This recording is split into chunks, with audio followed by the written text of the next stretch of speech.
तो चलिए एक एक कर हम समझते हैं कि एम्प्लॉयमेंट बैकग्राउंड वेरिफिकेशन में होता क्या क्या है।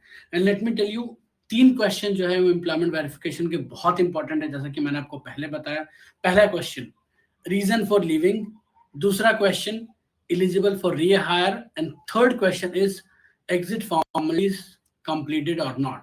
तो आपके सामने जो फॉर्म दिख रहा है वो एम्प्लॉयमेंट वेरिफिकेशन का फॉर्म है, जो एज एन एचआर जो एक ऑर्गेनाइजेशन होती है वो दूसरे या थर्ड पार्टी वेंडर होते हैं वेरिफिकेशन करते हैं कैंडिडेट के लिए, तो वो ये ईमेल जो है वो एचआर को भेजते हैं। उसमें देखिए कंटेंट क्या क्या होता है कि एक तो रेफरेंस नंबर होता है उसका, दूसरा नेम होता है उस एम्प्लॉय का नेम जिसका वेरिफिकेशन के लिए उन्होंने एम्प्लॉयमेंट वेरिफिकेशन के लिए भेजा है, उसका कंपनी का एड्रेस अगर उनके पास अवेलेबल है तो है, नहीं तो वो मांगते हैं, तीसरा कंपनी का नंबर, चौथा वो पूछते हैं एम्प्लॉय कोड। अगर आपने फॉर एग्जाम्पल अगर आपको एम्प्लॉयमेंट वेरिफिकेशन के लिए आया है और आपने ये डिटेल भरी है तो ये डिटेल यहाँ पे आएगी। अगर आपने एम्प्लॉय कोड भरा है तो वहाँ पे आएगा और उसको वेरीफाई करने के लिए बोलेगा।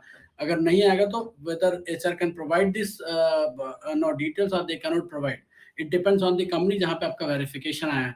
प्लस आपका डेट ऑफ एम्प्लॉयमेंट आता है, कब से स्टार्ट हुआ और कब से एंड हुआ, इसकी डिटेल जो आपने फिल की होगी वही आएगी। एंड मेक श्योर कि जो आपका एम्प्लॉयमेंट स्टार्ट डेट आप वही फिल करें। अदरवाइज क्या होगा कि जब आपकी पुरानी कंपनी के एचआर के पास अगर उनका डेट मिसमैच होगा तो वो मिसमैच डेट वहां पे डालेंगे, that might create a problem for you. Now coming to next, आपका कब तक थे जो लास्ट रिलीजिंग डेट है आपका वो भी करेक्ट होना चाहिए। तो मेक श्योर आपने लेटर को देख के, जो आपका लेटर मिला हुआ ज्वाइनिंग लेटर और एक्सपीरियंस लेटर, उसको देखने के बाद ही आप अपना ये डिटेल को फिल करें। उसके बाद आता है designation. It is very important. Normally क्या होता है कि जब लोगों का बैकग्राउंड वेरिफिकेशन के लिए कंपनीज भेजती है तो वो क्या फॉर्म में आप लोग डेजिग्नेशन छोड़ते हैं। डेजिग्नेशन जब आप एम्प्टी रखते हैं तो दिस क्रिएट्स अ प्रॉब्लम कि अगर आप किसी ऑर्गेनाइजेशन में काम कर रहे हो और आपको ये नहीं पता कि आपका डेजिग्नेशन क्या था, तो दिस इज वेरी इंपॉर्टेंट कि आपका जो डेजिग्नेशन था उस लास्ट कंपनी में वो आप जरूर से जरूर डालें, ताकि वेरीफायर को भी इनके लिए इजी होगा और आसान होगा वेरीफाई करना। और आप कुछ भी डेजिग्नेशन नहीं डाल सकते, लेट मी टेल यू। अगर आप जो आपका डेजिग्नेशन है आप वही डेजिग्नेशन डालें। अगर आपने कोई और अलग डेजिग्नेशन डाल दिया तो उससे क्या होगा कि आपका मिसमैच हो जाएगा और mismatch will create a problem for you. Now coming to next, reason for leaving, this is very important. जैसे कि मैंने पहले बताया कि रीजन फॉर लिविंग जो भी आपका स्पेसिफिक था प्लीज राइट दैट, बिकॉज आपकी पुरानी कंपनी के पास वो रिकॉर्ड होगा, and then write the same. And then सबसे क्रूशियल सबसे इंपॉर्टेंट क्वेश्चन होता है which can take your job back, जिससे आप अपनी करंट जॉब से हाथ धो सकते हैं। दैट इज कि are you eligible to rehire. So are you really eligible to rehire, ये बहुत इंपॉर्टेंट क्वेश्चन है।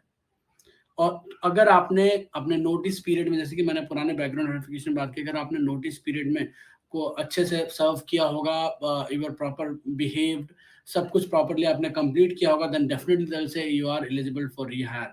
एंड इफ नॉट, अगर आप वहां पे सब कुछ खराब कर गए, रिलेशनशिप खराब करके जा चुके हो, तो definitely you are eligible to rehire. और अगर ये हो जाता है कि you are not eligible to rehire, it means जो आपकी एग्जिस्टिंग कंपनी जहाँ पे आप गए हो, they will terminate your employment with you. They will terminate, they might withdraw the offer.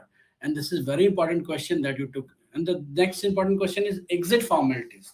So have you completed the exit formalities? अगर आप organisation छोड़ रहे तो क्या आपने exit formalities complete किया है? क्योंकि इसके लिए क्या होगा, जैसे ही आप बोले कि हाँ आपने exit formalities complete किया, तो आपका जो रिलीविंग लेटर होगा, जो आपका एक्सपीरियंस लेटर होगा, वो इसके साथ अटैच करके भेजेंगे और वो पूछेंगे इज इट ऑथेंटिक, यस या नो।